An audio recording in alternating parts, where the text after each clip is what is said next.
Hello students, welcome to NP classes. Join today for your better tomorrow. हम आज के video में पढ़ेंगे force, work, power and energy का पार्ट 2। आज का जो टॉपिक है वो फोर्स के टाइप्स के ऊपर बेसिकली डिफाइन करेंगे, हम लोग बात करेंगे उस पर। तो उसके अंतर्गत हमारा पहला टॉपिक है वो है फ्रिक्शनल फोर्स। फ्रिक्शनल फोर्स क्या होता है, इसके बारे में अगर मैं बात करूं तो फ्रिक्शनल फोर्स जो होता है वो एक तरीके का ऐसा फोर्स होता है जो अप्लाई किए गए फोर्स को, मतलब किसी भी ऑब्जेक्ट पर जो हम फोर्स अप्लाई करते हैं उसके अपोजिट डायरेक्शन में हमारा फ्रिक्शनल फोर्स एक्ट करता है। ठीक है, चलिए समझ लेते हैं। ये हमारा कोई ऑब्जेक्ट है जिसकी मास है, वेट है वो mkg है, और ये वेट की बात मैं करूंगा तो ये mg डाउनवर्डेड नीचे की तरफ काम करेगा तो इसका वेट हो जाएगा mg। ऊपर एक नॉर्मल होगा और ये हमारा अप्लाइड फोर्स राइट डायरेक्शन में इस तरफ की हम साइड लगा रहे हैं, अप्लाइड फोर्स इधर लगा रहे हैं तो हमारा फ्रिक्शन फोर्स इधर होगा। जैसा कि मैंने कहा ये हमेशा अप्लाइड फोर्स के अपोजिट डायरेक्शन में काम करता है। इसके डिफिनीशन की बात करें तो फोर्स की, फ्रिक्शनल फोर्स की डिफिनीशन आप सभी लोग जानते भी होंगे, फिर भी एक बार हम इसको देखते हैं। कह रहा है कि frictional force is the force resisting the relative motion of solid surface, fluid layers and material elements sliding against each other. मतलब अगर कोई भी ऑब्जेक्ट, दो ऑब्जेक्ट एक दूसरे के ऊपर इस तरीके से हैं और उन्हें हम सरफेस पे ऐसे कर रहे हैं तो वो एक तरीके से फ्रिक्शन फोर्स लग रहा है। कैसे लग रहा है तो उस बात को हम समझा दें कि लेट सपोज डेट हमारा ये कोई सरफेस है, पेज हमारा कोई सरफेस है, इस पर हमारा ऑब्जेक्ट पेन है, मैं इस पर एक फोर्स अप्लाइड कर रहा हूं इस डायरेक्शन में ऊपर की तरफ, तो मतलब हमारा फोर्स इस डायरेक्शन में लग रहा है, और इस पेपर सरफेस के द्वारा अपोजिट डायरेक्शन में हमारा फ्रिक्शन फोर्स लग रहा है। Is right clear? Thank you. चलिए अब मैं एक फार्मूला डिराइव करूंगा इस फिगर के थ्रू। कैसे? इस फिगर के थ्रू देखते हैं कैसे फार्मूला डिराइव होता है। अगर हमारा ऑब्जेक्ट एक स्टेबल कंडीशन में है, ठीक है, हमारा ऑब्जेक्ट जो है वो स्टेबल कंडीशन में है, मतलब उसमें कोई मूवमेंट नहीं है, कोई एक्सेलरेशन नहीं है, कोई वेलोसिटी नहीं है, देन ये वैल्यू n नॉर्मल जो होगा वो हमारे mg के बराबर होगा। मतलब n और mg बराबर होगा तभी तो ये स्टेबल होगा। चलिए समझते हैं। n is equals to mg at stable condition, n is equals to mg at stable condition. Now the frictional force f is given by f is equals to mu n।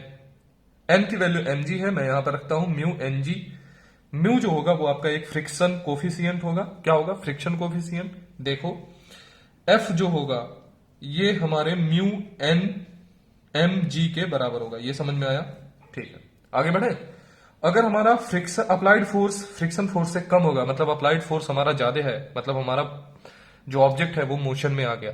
अभी मैंने आपको समझाया जब applied force ज्यादा होगा तो friction force कम होगा और हमारा वो ऑब्जेक्ट मोशन में आ जाएगा। जब हमारा ऑब्जेक्ट मोशन में आएगा तो एक्सेलरेशन a और m का प्रोडक्ट होगा f is equals to f minus small f। Is right clear? क्यों? क्योंकि हमारा ये ज्यादा हो रहा है।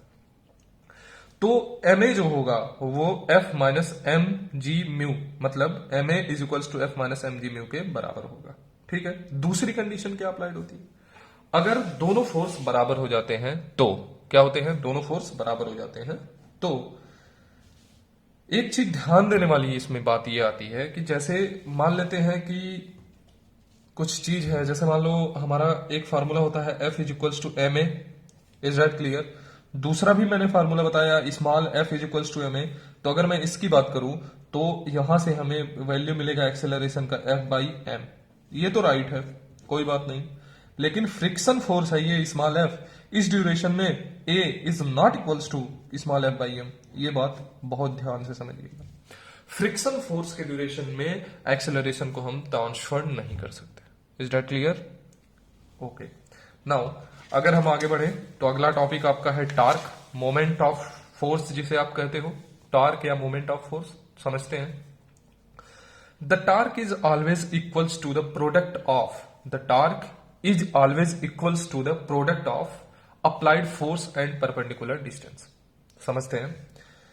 जैसे मान लो कोई भी एक फोर्स है, कोई भी एक हमारा एक्सियल लेंथ होगा, एक पॉइंट होगा जहां से हमारी कोई भी फोर्स लगाने पर कोई भी परपेंडिकुलर डिस्टेंस पर ऑब्जेक्ट ऐसे रोटेट करेगा। फॉर एग्जांपल हम दरवाजा ले लेते हैं, तो जहां पर लगा हुआ है वो एक्सियल लेंथ है, यहां से हमारा वैल्यू जो होगा एक्सियल पॉइंट यहां से घूमेगा, ये जो डिस्टेंस होगी ये स्मॉल डी होगी और हम फोर्स अप्लाइड करेंगे यहां पर। समझ में आया? चलो और एक एग्जांपल देते हैं। मान लीजिए कोई हमें नट खोलना है। क्या खोलना है? मान लीजिए ये नट खोलना है, ये हमारा एक नट है। तो हम क्या करते हैं कि हमारी जो रिंच होती है उसको हम यहां पर लगाते हैं और हम यहां से फोर्स अप्लाइड करते हैं और ये रोटेट होने लगता है। समझ आ रहा है? चलिए इसको एक फिगर के द्वारा समझते हैं। हम मान लेते हैं कि ये हमारा नट है। क्या है? नट है जो ये रोटेट करेगा और हमारा ये पूरा का पूरा जो डिस्टेंस डी है ये एक रिंच है। हम यहां पर एफ अप्लाइड करेंगे और ये रोटेशन होगा। Now the moment of force torque T is equals to F into D. अगर हम यूनिट की बात करेंगे तो एफ का यूनिट होता है न्यूटन, डी की यूनिट होती है मीटर। तो इस प्रकार से हमारी यूनिट बन के तैयार होती है न्यूटन मीटर। समझ में आया? अगला टॉपिक है circular motion. What is the circular motion? अगर मैं बात करूं सर्कुलर मोशन की, तो a body moving in a circular path at a constant force speed. Sorry, अगर मैं आपको सर्कुलर मोशन की बात करता हूं तो सर्कुलर मोशन जो होता है, the object is moving at a constant speed on a circular path. एक सर्कल होगा, सर्कुलर पाथ होगा, कोई ऑब्जेक्ट उस पर एक कांस्टेंट स्पीड से घूमेगी, रोटेट करेगी, तो हमारा फोर्स होगा सर्कुलर मोशन। एक कांस्टेंट स्पीड से अगर वो घूम रही है तो वो मोशन होगा हमारा सर्कुलर मोशन। समझ में आ रहा? सॉरी, ये दो टाइप के होते हैं। अगर मैं इसके फिगर की बात करूं तो यही है। एक नॉर्मल सर्कल है, ये रेडियस है उसका आर और हमारा ये ऑब्जेक्ट है एम। ये इस तरफ वी डायरेक्शन से रोटेट कर रहा है, तो ये हमारा जो रोटेशन होगा वो सर्कुलर मोशन होगा। ये दो टाइप का होता है, यूनिफॉर्म सर्कुलर मोशन और नॉन यूनिफॉर्म सर्कुलर मोशन। अगर मैं यूनिफॉर्म सर्कुलर मोशन की बात करूंगा तो बहुत सिंपल है और वो ये है कि कांस्टेंट टाइम में कांस्टेंट डिस्टेंस कवर करना। Is that clear? मतलब पूरी की पूरी ऑब्जेक्ट पूरे के पूरे सर्कल पे एक कांस्टेंट स्पीड से रन करेगी, तो हमारा यूनिफॉर्म सर्कुलर मोशन हो। ठीक है। अब टाइम पीरियड की बात हम अगर कर लेते हैं, टाइम पीरियड क्या होता है due to the circular motion. तो स्पीड v से हमारा कोई ऑब्जेक्ट घूम रहा है, तो डिस्टेंस ये हम 2 पाई आर क्यों ले रहे हैं? ये एक सर्कल है और पूरा डिस्टेंस जो कवर कर रहा है इसका सर्कमफ्रेंस होगा और सर्कमफ्रेंस सर्कल का होता है 2 पाई। समझ में आ रहा है?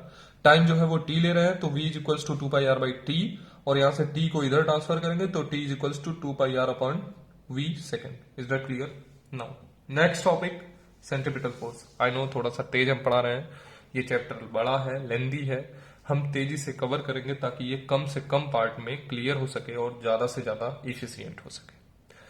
सेंट्रीपिटल फोर्स की बात अगर हम करते हैं तो अगर कोई ऑब्जेक्ट m kg का है तो सर्कल से उस ऑब्जेक्ट की दूरी स्मॉल r है और v वेलोसिटी से रोटेट कर रही है, तो F is equals to M V square by R हमारा सेंट्रीपिटल फोर्स होगा। अगर हम डिफिनेशन की बात करें तो अ फोर्स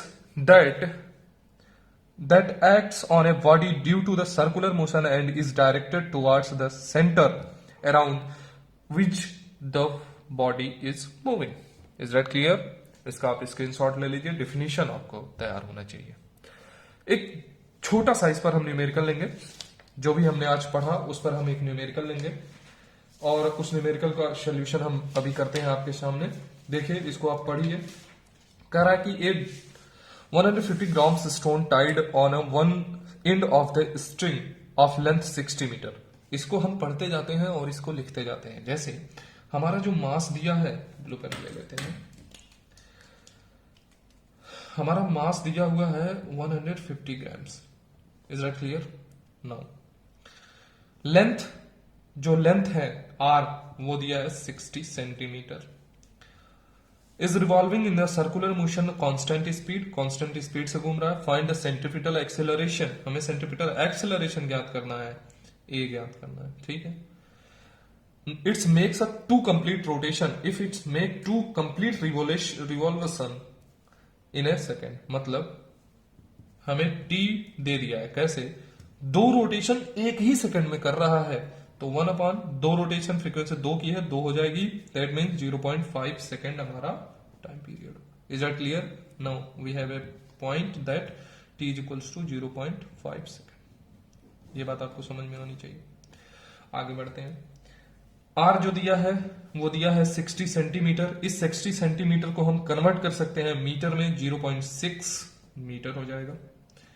स्पीड की अगर मैं बात कर रहा हूं ठीक है। स्पीड की बात अगर मैं करूं तो क्या होगा, speed v is equals to 2πr/t। अभी पीछे मैंने आपको फार्मूला बताया, तो यहां से v is equals to 2 multiplied by 3.14, pi की वैल्यू, r की वैल्यू 0.6 होल अपॉन t जो है वो है 0.5। समझ में आया?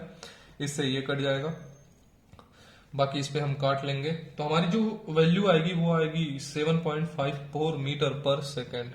ये हमारी वेलोसिटी होगी। समझ में आया? अब हम एक बात जानते हैं, और वो ये है कि हमारा centripetal force F is equals to mv²/r होता है, और एक और फार्मूला हम जानते हैं, और वो होता है F is equals to ma। समझ में आया? नाउ दोनों बराबर हैं F के, तो दोनों एक दूसरे के बराबर हो जाएंगे, m से m कैंसिल हो जाएगा, a की वैल्यू निकल जाएगी v²/r। समझ में आया? अब इसकी वैल्यू हम निकाल लेते हैं। v की वैल्यू हमारे पास यहां पर दी गई है, लिख लेते हैं 7.54 multiplied by 7.54 whole upon r की वैल्यू दी गई है 0.6 मीटर, लिख लेते हैं। इसको गुणा भाग हम करेंगे तो हमारा मिलेगा 94.7 मीटर पर second square. Is that clear? तो हम इस पर एक वीडियो और बनाएंगे जो हमारा एक्सरसाइज और न्यूमेरिकल का होगा। अगला जो इसी टॉपिक का पार्ट 3 आएगा वो आएगा हमारा वर्क एंड इट्स टाइप पे। तब तक के लिए थैंक्स। इस चैनल को सब्सक्राइब करिए, लाइक करिए और जितना हो सके उतना शेयर करिए। Thank you.